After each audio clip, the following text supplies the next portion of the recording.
Hi all, I am live and I am a little bit behind this morning, and so I'm so sorry about that. But I wanted to hop on and welcome you to the training that we're going to do today, which is what grounds you. And so if you will give me about 2 seconds, I will be totally ready for you. Um, okay, I'm here. So today's conversation is going to be about grounding, and I think it's important to start off with talking about why is grounding so important, and especially in grief. And so I'm so glad you're here because I think even showing up for this conversation is an act of courage, and an act of self-love, for your own self. So it is, I'm really glad that you're here. Okay, so today we're going to explore the concept that is essential for navigating grief and for building resilience, and that is emotional grounding. And so by the end of this session, my goal is that you will have a deeper understanding of what it means to be grounded and why it's such an important part of healing the grief that you're experiencing, but also healing maybe even other parts of you, and for even building a foundation from which you will grow. So this session is not about techniques or strategies. That you get to find that in my one-on-one sessions, which is what I'm offering at this moment. So instead, we're going to focus on understanding the foundation of emotional grounding, what it is, why it matters, and the elements that make it possible. So if you are here and you are ready, would you please comment, let's go.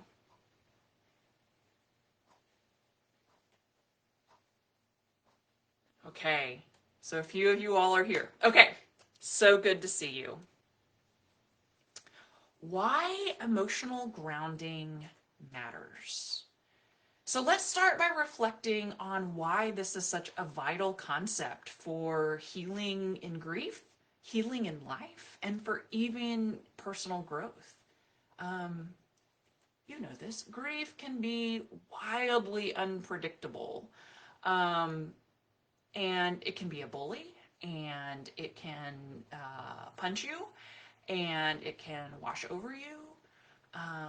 And so grounding helps you find steadiness, evenness.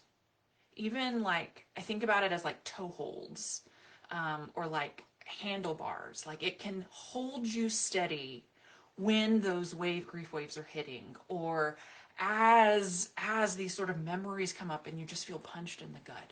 Having these grounding techniques can equip you to weather the emotional highs and lows without allowing them to wash you away or to consume you. These grounding techniques strengthen your resilience, give you a stronger foundation upon which you can stand, so you don't feel as wobbly, so you don't feel as unsteady. So another reason why grounding is crucial is because grounding can give you clarity. When you're grounded, when you know your foundation, when you're steady holding on, you can make decisions more easily, more clearly, even in the midst of those super strong emotions that come up in the midst of grief. And so finally, grounding deepens your connection. Connection with who? Connection, most importantly, with yourself and what you're experiencing, but also with others. It allows you to engage authentically and fully in your relationships and in your daily life. So grounding can be thought of as an emotional anchor. Without it, it's easy to feel untethered. It's easy to feel overwhelmed or even stuck. Yet, with grounding techniques, you can navigate your grief and your growth with clarity, with strength, and with focus. So if that sounds like it's important to you and something you would like, could you put in the comments, I'm in? Okay, I've got a few of you who are saying I'm in. Yes. Okay, so now we're leading into what does it mean to be grounded? So when someone is grounded, when you are grounded, you will feel a sense of steadiness and calm. That doesn't mean everything around you is perfect. That doesn't mean there's not chaos surrounding. It means that you are not easily swayed by these external events or these strong emotions. And so some characteristics of a grounded person. You're centered, meaning your emotional state is steady and balanced. You are self-aware. You are able to understand what triggers you or what tends to knock you off balance. You know your own strengths and you know your own emotional patterns. You're also resilient, able to recover from those grief waves or those emotional punches without losing focus. And lastly, you're also present, fully engaged in the here and the now. Not in what was and not in what will be, but here and now. And on the flip side, there's also signs of being ungrounded. So imagine for me, take a moment to imagine for me, have you ever felt anxious, scattered, or overwhelmed? If you have, put what you felt in the comments. Anxious, scattered, overwhelmed. You could even put hot mess express. There's a lot of different ways to describe this sense of feeling ungrounded. And so if you can put that in the comments, that would be great. Yeah, or maybe you found yourself procrastinating, jumping from task to task without focus or without intention. Other signs include letting emotions like fear or imposter syndrome dictate your actions or being overly reactive to what others say or do. I know that I like to think that I am on task and on target, and yet that piece of reactivity usually indicates to me that I'm not where I need to be. So understanding these patterns is important because it helps you see the role grounding plays in your life. Okay, so what contributes to emotional grounding? What is it that you can do in your life that will help promote emotional grounding in you? So let's explore some foundational elements that help create senses of steadiness and calm. So first, clarity of purpose. When you know why you're on this journey and what you're working toward, it provides a strong foundation. And that might seem strange to know that you're on a grief journey and to know what you're working towards.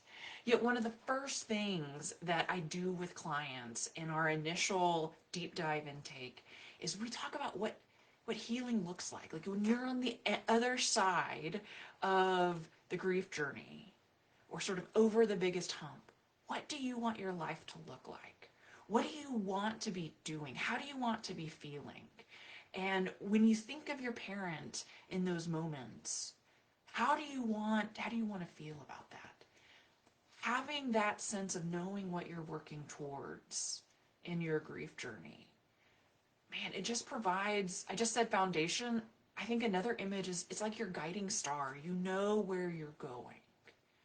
Having a clear sense of purpose helps you stay focused even when massive challenges arise. I was speaking to a client the other day, And she was telling me about her biggest challenge in her grief journey. It's not necessarily the emotions, it's not necessarily knowing what to do. It's actually the stuff, the literal stuff from not just her mom, but her grandparents and even their parents, that she has suddenly a full house, a full storage unit of these really precious things to her family. And she said, that is my biggest challenge. If you could help me figure out what I need to keep and what needs to go away, um, that would help me get through the biggest challenge. Um, and my response to her was, what's your purpose in those objects? Like, what do you want those objects to be doing on the other side when they're out of the house? And we're going to continue working on what that type of clarity looks like in these massive challenges around grief. Okay, so first was clarity of purpose. Next is connection to core values. So when your actions and decisions are aligned deeply with your beliefs, not your thoughts, not your hopes and your dreams, but these beliefs that are deep inside of you, you naturally feel more confident and steady. And so it's about alignment with what truly matters to you. Again, in the initial deep dive intake session that I do with my clients, we talk about what your core values are. Because in 4 months' time, we're going to talk about them again. We do an assessment and we see, have these core values shifted? Have they not shifted? How does this work inform what happens next? So this connection to core values is important and also might be one of the things that changes throughout the grief journey. And finally, so the first was clarity of purpose, the second was connection to core values, and the final one, the third one, is presence and awareness.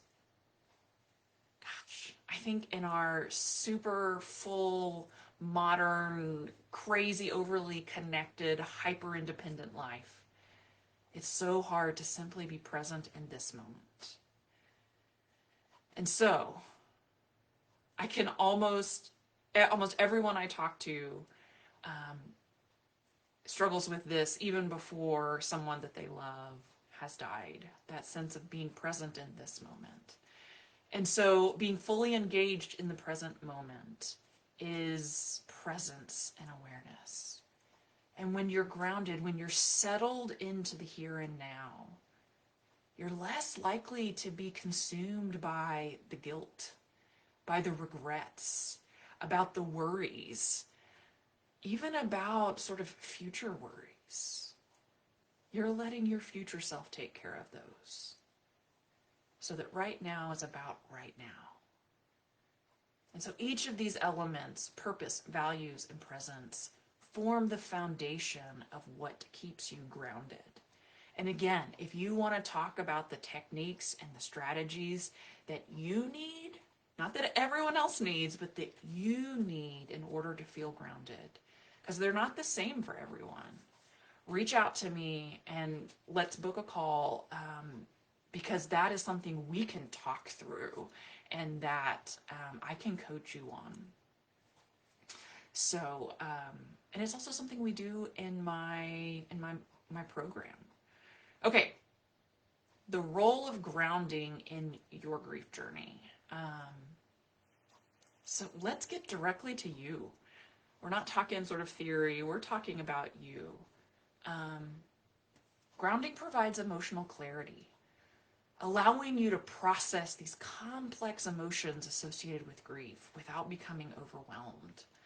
You know, a few weeks ago, I did a training on navigating grief waves through the holidays. And even just having a moment where you put your hand on your heart and you say, I'm okay, this is grief. Such a huge moment for grounding. That this tiny little thing communicates to your body that you are calm, that you are safe, and that you're not indeed in a fight or flight place.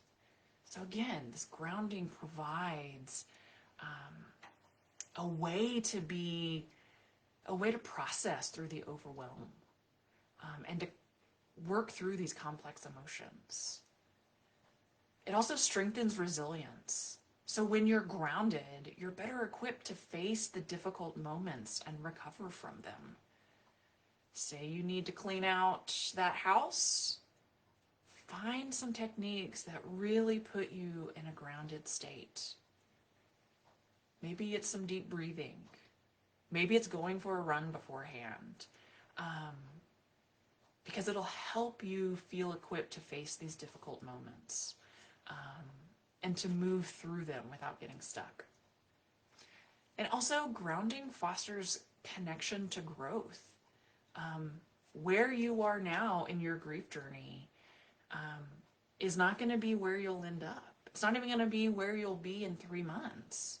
That you will grow, your grief will change. And all of this is part of the larger healing journey that you are doing in your grief journey. And you're doing it with intention and with purpose. So when you're grounded, you're really able to rebuild after loss. And not by forgetting, not by leaving the grief behind, but by finding new ways to navigate through it with strength and clarity. Okay, so I've got a couple of more points, and this one is about you connecting this emotional grounding directly to your own grief journey. Oh wait, I already did that. I'm sorry. I'd like to have you reflect on a few questions. So, what do you notice that helps you feel steady and grounded? And maybe nothing's coming to mind, and that's okay right now, but I've named a few. Being able to put your hand on your heart and just say, I'm okay and I'm grieving. Or going for a run before something big, some emotional big thing. Or, I don't know, making a glass of herbal tea or a cup of herbal tea and just saying, I'm going to drink this before I approach this. What situations or emotions tend to unground you the most? So again, going back to where we started, what are those grief waves that are most likely to knock you off your foundation? What are those moments that you feel most punched in the gut, where your heart feels the most broken? Write those down and consider intentionally connecting a grounding technique in that moment, to that ungrounded moment. And I also wonder, how might your own life change if you consistently showed up as a grounded leader, as a grounded individual, as a grounded griever? You know, I wonder what grounding will allow you to do and allow you to process. So take a few moments, maybe even pause the video, and think about these questions. If you'd like to jot your thoughts down in a notebook, or even share them in the chat, or even pop them in an email to me, I would love to hear sort of how you're reflecting upon the need for grounding in your grief journey. Okay, so today we explored what emotional grounding is, why it's so important, and we talked about the characteristics of being grounded, the signs of being ungrounded, and the foundational elements of grounding: clarity of purpose, connection to values, and presence. So grounding is what allows you to navigate grief and life's challenges with resilience, clarity, and strength. And so, before we wrap up this call today, I just want to take a moment to talk to you about the work that I do day in, day out, to go deeper into this work together. For those of you who are ready to not just understand what grounding is, but to make it a part of your life, to really integrate it into your daily life rituals. I'd like to invite you to explore my focused grief program. It's a personalized one-on-one coaching experience where there's coaching twice a week, and there's also a learning component to it. And this program is designed specifically for women navigating the profound loss of a parent. It's a space where we work together to help you process emotions, but also discover your sense of self and rebuild your life with clarity and purpose and resilience. So in our one-on-one sessions, you'll receive personalized support tailored to not everyone's grief journey, but unique to your grief journey. And we'll take time to explore your experiences deeply and identify what grounds you and create a roadmap for your grief journey that fits your life, that fits your own values and your goals. And so, what I told you before, we do a really deep dive intake session where we talk about goals and experiences, and we talk about personal values. And so if this feels like the right next step for you, I'd love for you to book a free consultation call with me. If you'll just put call in the comments, I will follow up with a link and we can connect, and I can tell you more about what I do and how I do it. But also you'll get to tell me about what it is you're looking for, where you're stuck, and why it is you feel stuck. So let's take the next steps together. And if you're not ready for it, no worries. Everyone has their own grief timeline. But if you are ready for it, connect with me, put call in the comments, and I will send you my link. So thank you so much for allowing me to share this with you today. Whether you decide to continue to work with me or continue engaging in these workshops, I'm here to support you every step of the way. You are so brave and you are doing such incredible work just by engaging with your grief journey. And I can't wait to see where your journey leads. And lastly, before I go, I want to just tell you what's going to happen next week. So next week, I'm going to do not this live training session. I'm going to do a paid Zoom in-person training session.